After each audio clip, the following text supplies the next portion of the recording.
SPI just released the patch notes for the next update for Albion Online, and you want to know the upcoming nerfs and buffs because it is going to change some of the most commonly used items in the game, and we are going to transition to the next meta. Albion Online has released another patch notes for the game, and it definitely will change the meta in most of the contents that you see in Albion Online, and it's exciting times because this is another transition to the new age, new meta in Albion Online. I said Albion Online probably like 10 times in that sentence. Okay, the next balance patch, we keep on improving less used items, which they have been doing for like the past 3 or 4 patches, and abilities, and toning down some abilities that are frustrating to play against and are too dominant. They're nerfing or toning down. They're using the word toning down to basically nerf like the weapons and items that are just too popular in the game. And there are a lot of juicy updates.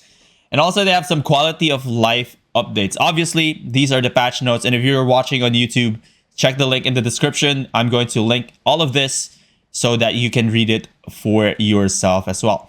As always, all of these changes are still in testing and may vastly differ in the final patch. The Arcane Staff. This is a typo. This is not for all Arcane Staff. This is for the one-hand Arcane Staff. They just improved the spell logic. Now it purges before it triggers the silence. Yeah, very simple change. It just is now, it purges now before it silence. Not really a big one, but here comes the first kind of big nerf in the game, but also not really. The bow is actually one of the best weapon now in Stalker and Slayer Corrupted Dungeons. They are nerfing the attack damage increase from 240 to 220. Not a lot, really. Not a lot of change here. I still think the bow is going to maintain its #1 spot in Stalker Corrupted Dungeons at least. It's just too strong right now with the Enchanted Quiver. It's being auto-targeted, increased damage, and increased attack speed as well. For the magic arrow for the warbow, size of the projectile hitbox has been increased slightly.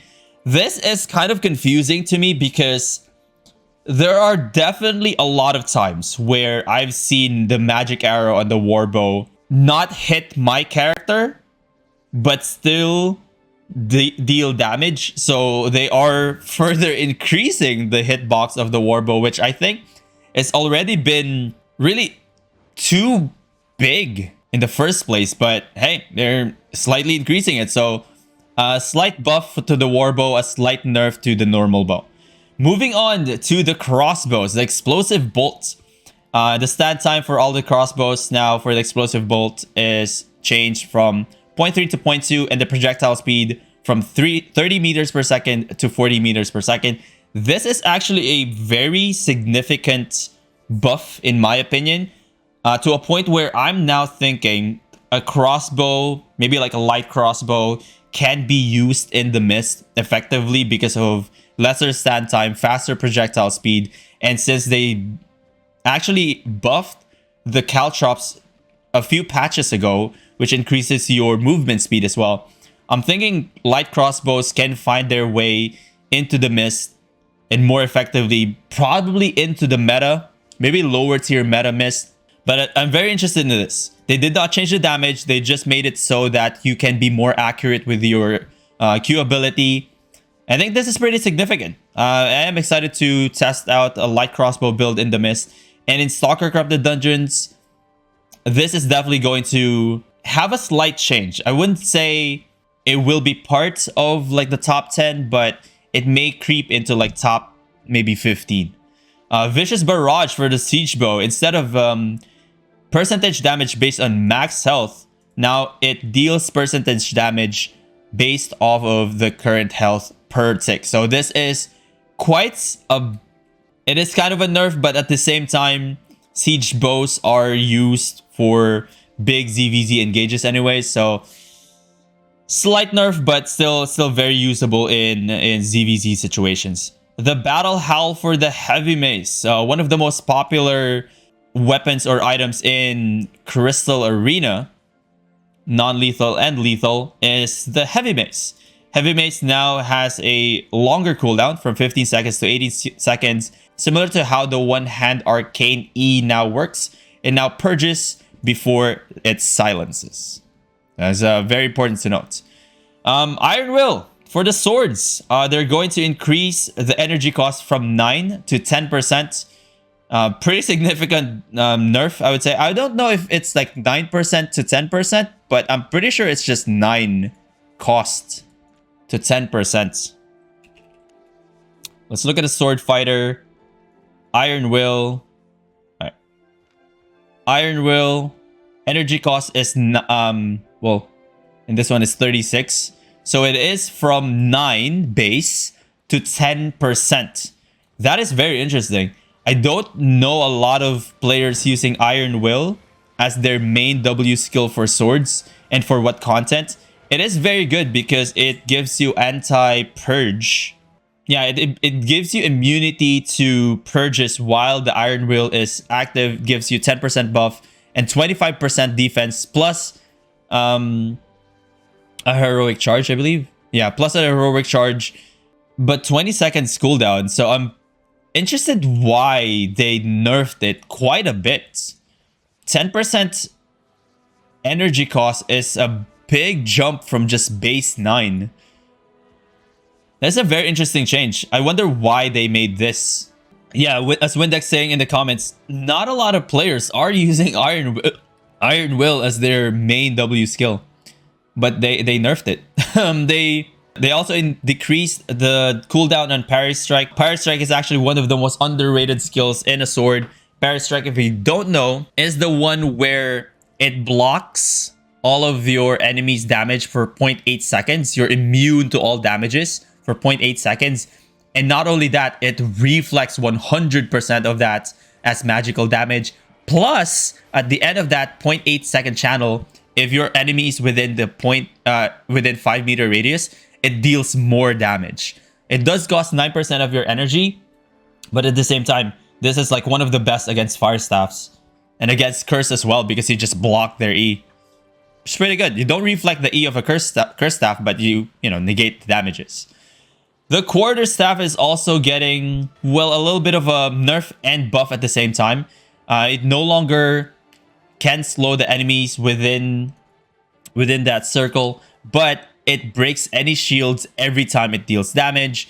If we look at the Black Monk's Stave, this is the skill where it leaves a circle, leaves like a rotating quarter staff, and it deals the damage every 0.75 seconds. It reduces the damage of the players by 22% as well.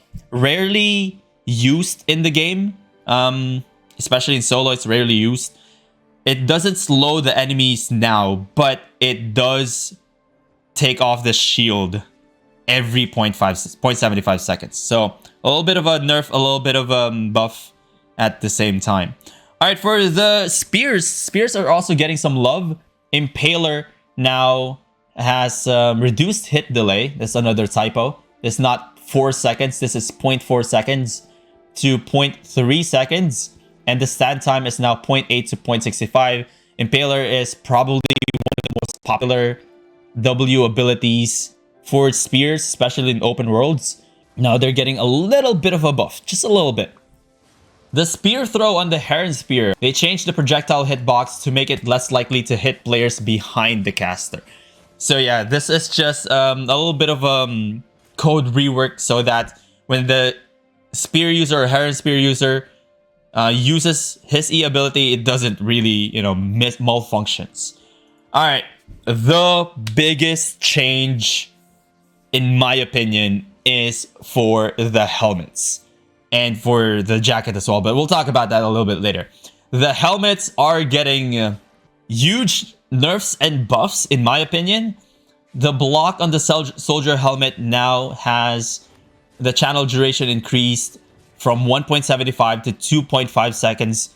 To those who do not know, block on the soldier helmet just immunes you to everything for 2.5 seconds. You cannot purge that. You cannot, I don't believe you can interrupt that. Let's look at the soldier helmet. This is huge. All right, soldier helmet right here. The block immune to all damage and crowd control effects while channeling, now up to 2.5 seconds. And you can still move while channeling, which is huge with a 30 second cooldown base as well. 2.5 seconds of immunity is so long. You're immune to everything, basically.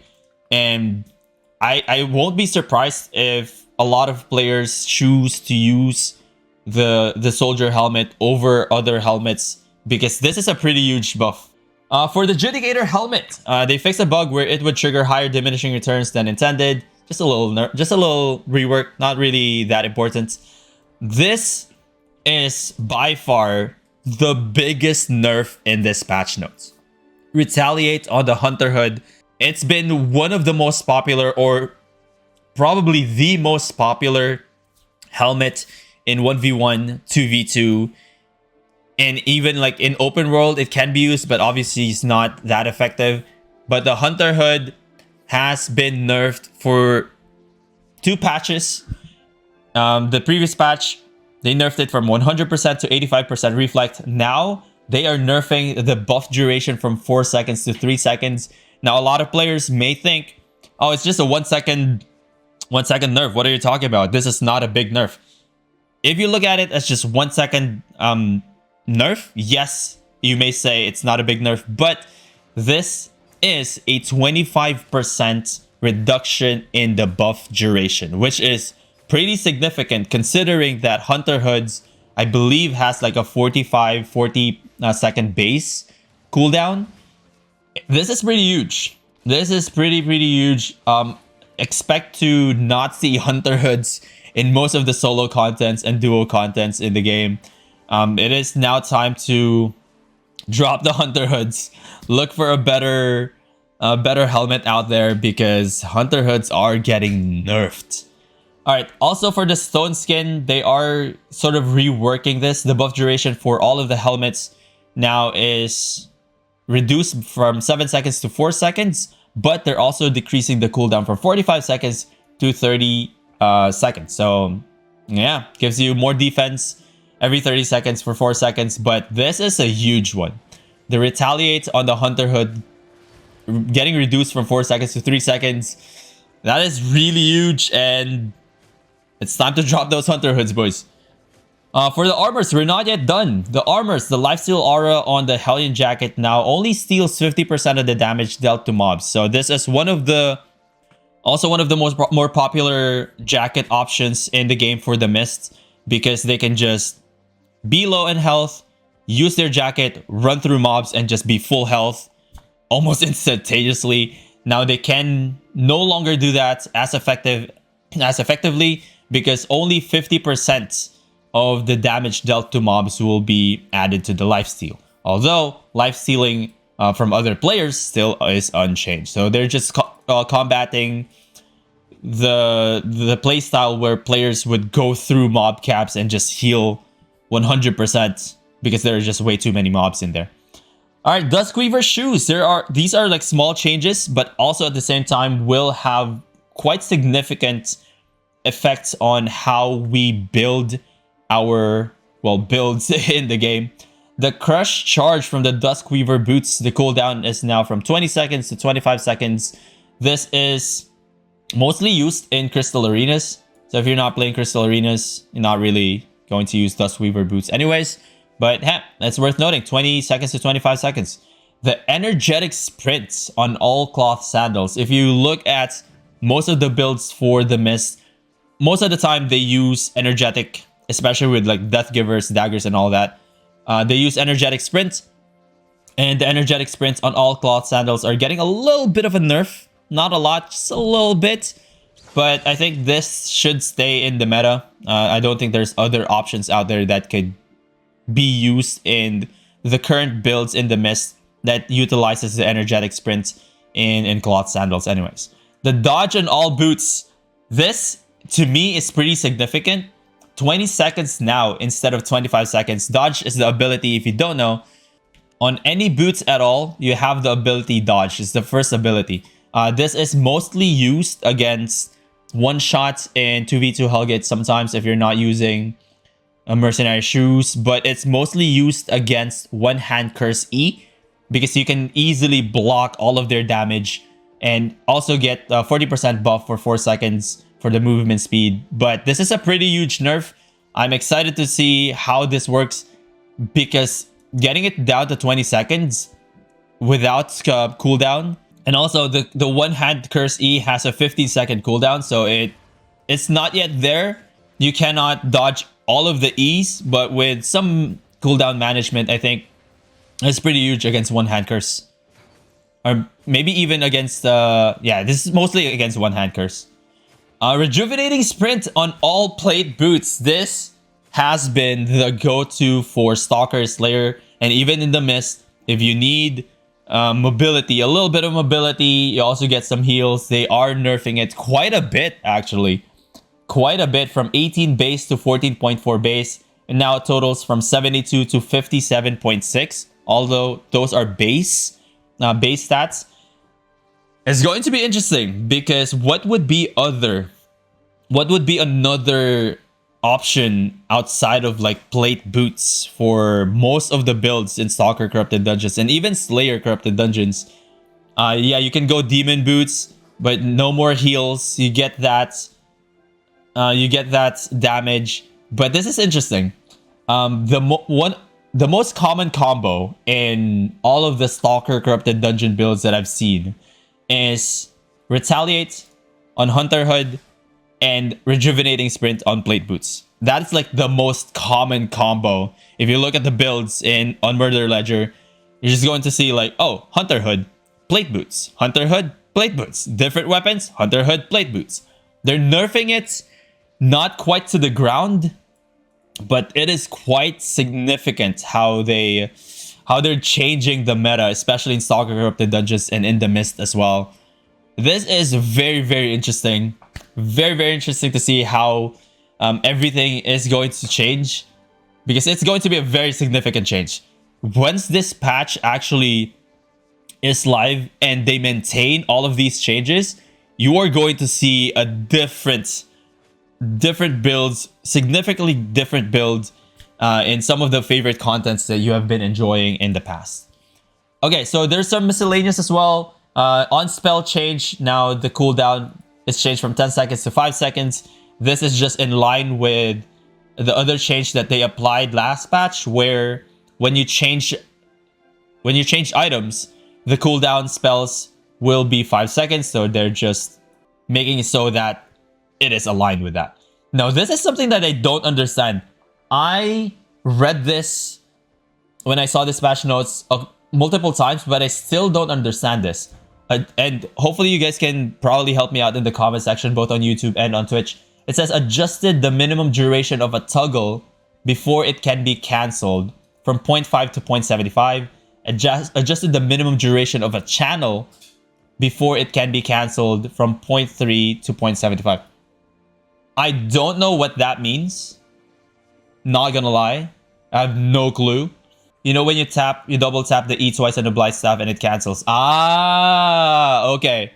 Alright, this is actually a very good change then. So when you double tap E, or you panic double tap E on the Blight Staff, it won't be cancelled anymore. When you press the E on the one-hand fire staff, that kind of makes sense. So how about the one-hand fire staff? It has a channeling of 0.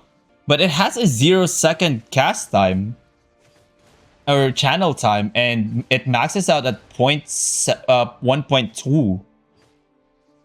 So I wonder how this will change the one-hand fire staff then. Kind of confusing. The toggle, I don't know what that means. Honestly, don't know. There are some small changes for the Crystal Arena. The match duration is now from 25 to 24. And also a very significant change for the Nightfall Abbey, the Blessing of Compassion. If you don't know, this is the red buff, the best buff in the game currently.